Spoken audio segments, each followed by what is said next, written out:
Alright guys, in this video we're going to be learning about a range. Not like a range like home, home on the range, not that one. I'm talking about a range of numbers.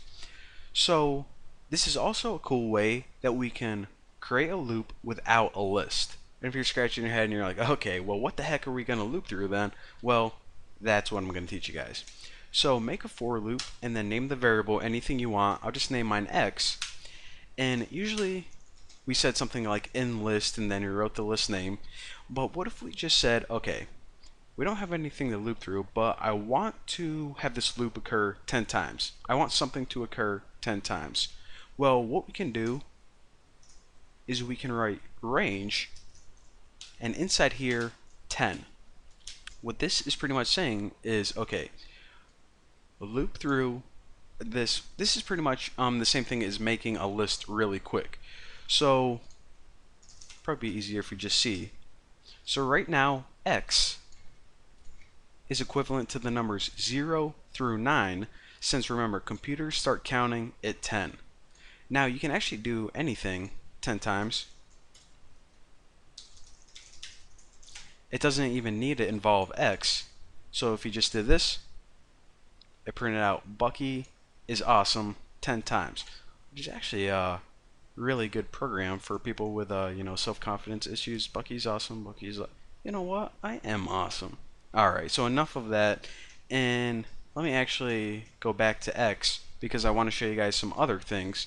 And another thing, whenever you want to clear out your console, because I don't know, maybe it's just annoying, just hit this little trash bucket button. That reminds me of my stupid trash man who won't take my freaking cardboard. But anyways, just minimize that. Alright, so back up to here. So of course, whenever we print this out, x is equivalent to the numbers 0 through 9. Now we can also do something else, and that's this. Instead of just writing 10 right there, we can actually give it a range of numbers. So by default, it starts at 0. Now, let's say that we wanted to start x at 5, and we wanted it to go to, I don't know, have a maximum of like 12 or something. Who knows? Ugh. Really? Now I got the hiccups. Okay, this is going to tick me off. Alright, so press run and check it out. So now it starts at 5, and it loops all the way until it gets to 12. So when we don't have two numbers, then it starts at 0 implicitly. When we have two numbers, we have a beginning and an end. Now the last thing is what happens when we do this with three numbers. And you might be thinking beginning, middle, end. Well, not exactly. The first one is what number do you want to start at?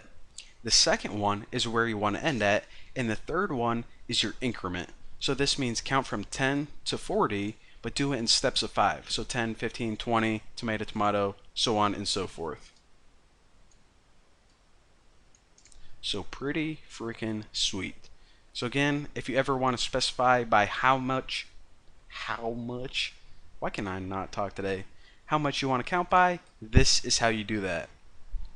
Now, I guess I have time in this video to show you guys about the only other loop I want to talk to you about right now, and this is called a while loop.